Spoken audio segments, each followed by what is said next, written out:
Assalamualaikum warahmatullahi wabarakatuh. Kami dari kelompok diskusi akan mendiskusikan tentang kontroversi Undang-Undang Cipta Kerja dengan saya, Arum Ridho, yang berperan sebagai narator dan juga analisis kebijakan. Lalu ada Devina Ersandi yang berperan sebagai pembuat kebijakan, Cindy Sri Cendani sebagai lawan atau kontra yang akan berlawan dengan pembuat kebijakan, dan juga sebagai masyarakat. Lalu ada Yuli Rizka yang berperan sebagai mitra.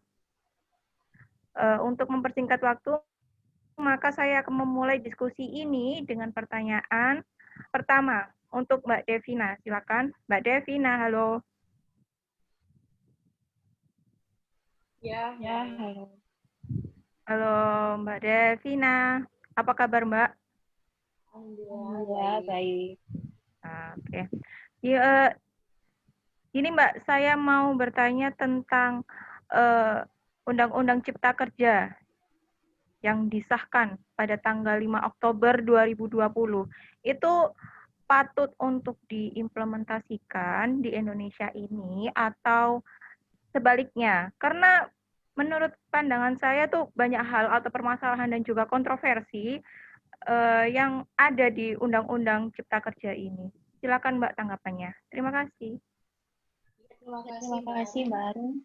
Menurut Menurut saya saya ada ada beberapa beberapa cipta cipta UU Cipta UU Kerja Cipta itu Kerja itu yang yang layak layak untuk untuk dijalankan dijalankan karena karena banyak banyak sekali sekali keuntungan-keuntungan keuntungan dalam dalam undang-undang undang-undang tersebut tersebut seperti seperti kemudahan kemudahan UMKM UMKM untuk untuk perizinannya, perizinannya, lalu lalu perizinan perizinan untuk untuk nelayan nelayan berlayar berlayar itu lebih lebih mudah. mudah. Lalu Lalu seperti seperti ibu ibu hamil hamil itu itu masih ada masih ada cuti. cuti. Jadi ada Jadi ada oknum yang oknum yang menyalahgunakan. menyalahgunakan. Jadi Jadi orang-orang itu orang-orang itu terprovokasi terprovokasi dengan dengan undang-undang undang-undang seperti itu. seperti itu.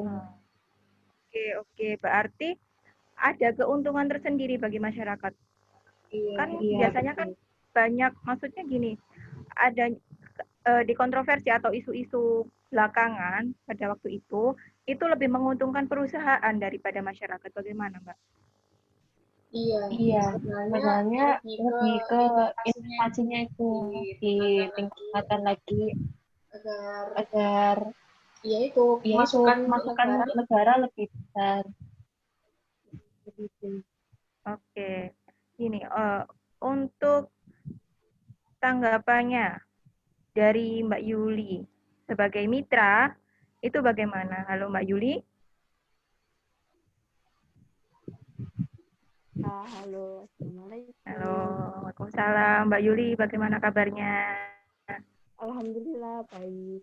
Iya, yang sudah disampaikan tadi oleh Mbak Devina, apakah perusahaan juga mendapatkan keuntungan dari Undang-Undang Cipta Kerja ini? Bagaimana tanggapannya Mbak Yuli? Bisa dibilang menguntungkan dan tidak menguntungkan ya. Kalau untuk yang menguntungkan itu dari pesangon. Dulu itu ada UU sebelum UU Cipta Kerja itu, pesangon itu maksimal yang dibayar itu 32 kali gaji. Kalau Ya, karena ada UU Cipta Kerja ini hanya dibayar 25 gaji. Itu pun pengusaha hanya mampu membayar 19 gaji saja. 6 kali gaji sisanya dibayar pemerintah ke pekerja. Sebenarnya ada pasal yang justru memberatkan pengusaha juga.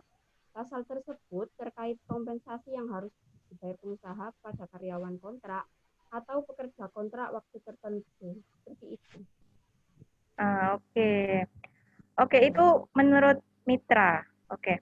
Untuk Ya. lawan nih, untuk Mbak Cindy juga sebagai wakil dari masyarakat. Silakan tanggapannya Mbak Cindy. Mbak Cindy, halo. Halo, ya. Halo, Assalamualaikum Mbak Cindy, apa kabar? Waalaikumsalam. Alhamdulillah baik. Ya, Mbak. Bagaimana ini Oke, tanggapannya sekarang nih? Ya kesempatan udah saya saya. untuk menjabarkan apa itu. Oh Nih, ya, saya tanggapan saya saya, menurut ya. saya Undang-Undang Cipta Kerja itu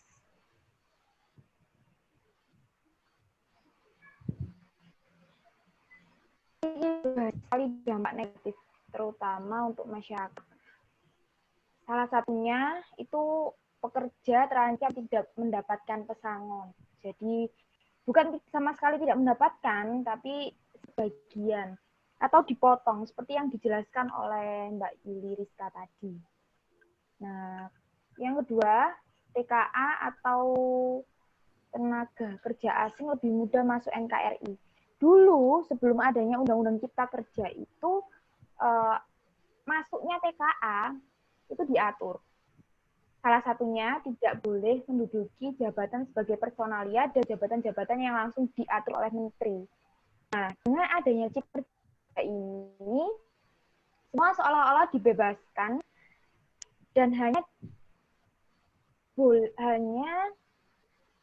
semua TKI itu boleh menduduki semua jabatan kecuali urusan yang personalia. Itu salah satu poinnya. Yang diatur oleh menteri tadi sudah diperbolehkan di UU Cipta Kerja ini. Nah, ketiga, batas maksimum 3 tahun untuk karyawan kontrak dihapus. Jadi dulu, kalau memang karyawan itu masih dibutuhkan lebih dari 3 tahun misalnya, itu wajib untuk dijadikan karyawan tetap sebelum adanya UU Cipta Kerja ini. Tapi setelah adanya Undang-Undang Cipta Kerja ini, meskipun lebih dari 3 tahun karyawan itu dibutuhkan di suatu perusahaan, dia tetap ikut sistem kontrak atau yang dikenal sebagai PKWT, perjanjian kerja untuk waktu tertentu. Dari Mbak Cindy sendiri solusinya dari permasalahan ini apa aja? Selain itu tadi, apa sudah cukup? Kalau menurut saya solusinya yaitu tadi dikaji ulang, RUU ini dikaji ulang. Apakah sudah sesuai dengan kebutuhan dari masing-masing daerah? Kita aktifkan, kita ikut sertakan peran-peran DPR yang ada di tiap daerah. Seperti itu saran dari saya. Untuk Mbak Yuli sendiri, untuk solusinya bagaimana untuk Undang-Undang Cipta Kerja ini? Halo, Mbak Yuli? Ya, sebentar. Kalau untuk solusinya, saya rasa baik pemerintah, swasta maupun masyarakat harus saling bekerja sama ya, karena undang-undang sendiri sudah disahkan.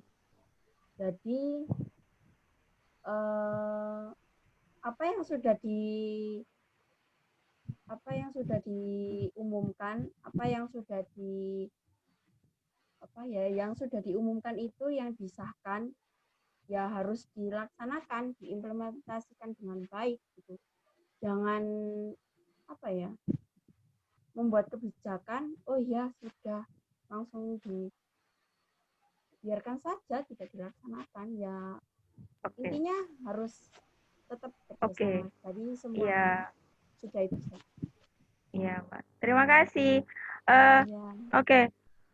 Untuk kesimpulan dari pertemuan atau dialog ini, menurut saya atau analisis saya, itu Undang-Undang Cipta Kerja itu merupakan salah satu undang-undang dari bergabungan dari berbagai undang-undang sendiri, mulai dari undang-undang lingkungan sampai undang-undang ketenagakerjaan.